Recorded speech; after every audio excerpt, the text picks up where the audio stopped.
What up, y'all? Coming up in half, we'll show you Kentucky. Vandy highlights that game getting crazy. So is A&M in Texas. Aggies had a huge lead. Longhorns starting to storm back. What do you see in this? When playing a top 5 opponent, you never, ever have to give them more opportunities to score. They create their own. Mark White, what gives the SEC a better chance to win a national championship? Higher seeds or more bids, sir?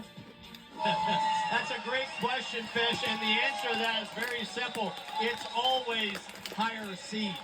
You want to be close to your home, and the higher seed you are, you have more of a chance to do Welcome that. back to the Exeter Arena. Yes, I think 13 this morning. Lenardi has Right before the 13. break, there's some time I was thinking. It's a stupid number of teams. It's a ridiculous number. It speaks to the evolution. But you of lead this by league, 22. the depth. But I think the other thing that separates this league from everybody else, it's not just the total number. It's the amount of teams that can make a run in the March Madness tournament. Yeah, you know, we equate success in the NCAA tournament with the Final Four, and I really wish we did. Because it just it tells me you have no idea how hard it is to win one game in the tournament, or to win two and get to the second weekend. That's really hard to do. And there's never been a team that's won it all that didn't have just a little bit of luck. Oh, no question. It's really hard to just go through the gamut and not have to catch a break or two. There you look at it right now.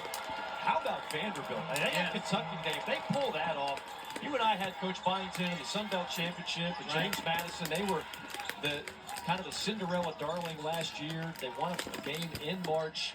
I think that's one of the best coaching jobs that nobody in the country is really talking about, but they need to start. He had to redo the entire roster. Gets to go. This time it's Aberdeen. That's a half dozen triples for the Gators.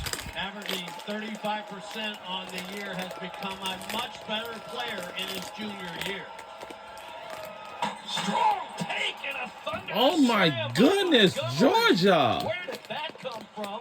Maybe that's a wake-up call for Georgia. The transfer from Mount St. Mary's.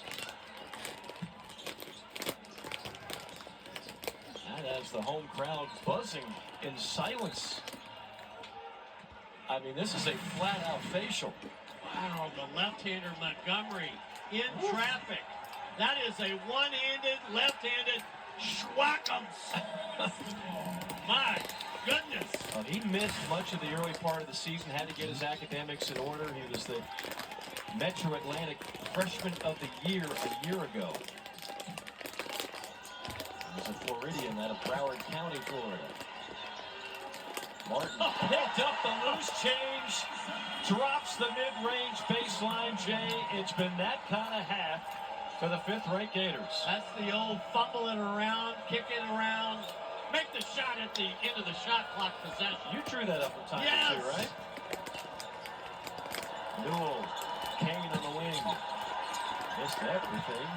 And then out in a battle for the rebound, a jump ball, and a nice job. Another winning play by Montgomery as the arrow goes to Georgia.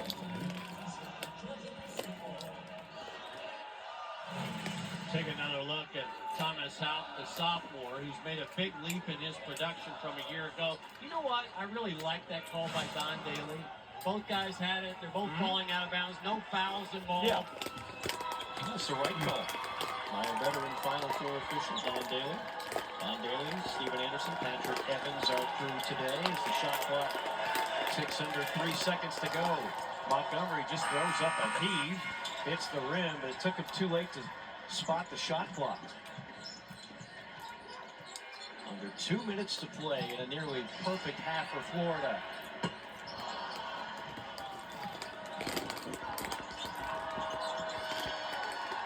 Coughing it up, Lawrence.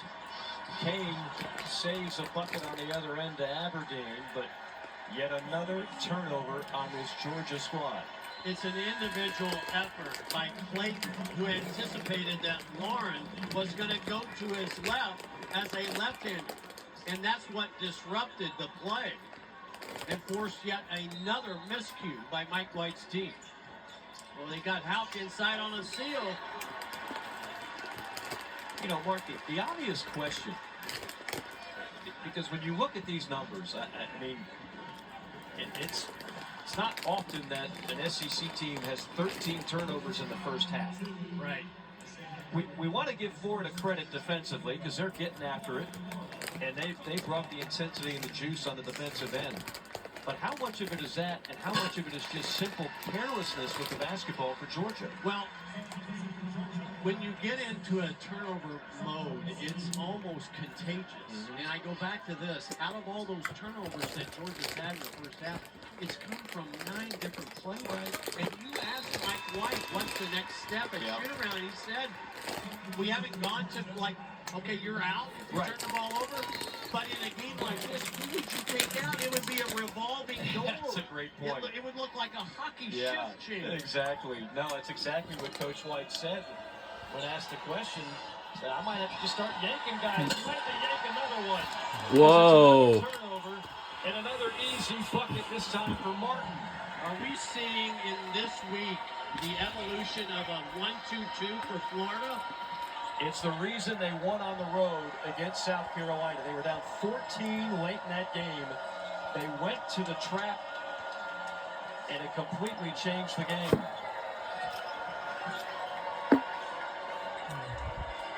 Full court pressure has worked again today for Florida. So has defense in the half court. Great job by Haupt. And Chinyalu, a little too ambitious on the alley-oop down low. And that did not please Todd Golden at all. Look at this. Already 14 steals, the most in an SEC game in 11 years. Yeah. You know, if I were Aberdeen, what I would tell Todd Golden? I was thinking 2 for 1 there, Coach. We're under 2 minutes to go in the second half before That's this. 2 for 1. Before we hit the halftime. Kane drops it. Now, he's been a bright spot. He has. By the way, the 14 So our steals record for the is last game, Gators have had to settle 17-2, so far for just 11 4-2, steals in this and first half. my very They famous had team, first Georgia, forced got 14-5 to win 4. Shot clock is off. Aberdeen will mill Shot it. clock turned off, so we can beat it at the buzzer. Aberdeen, step back 3.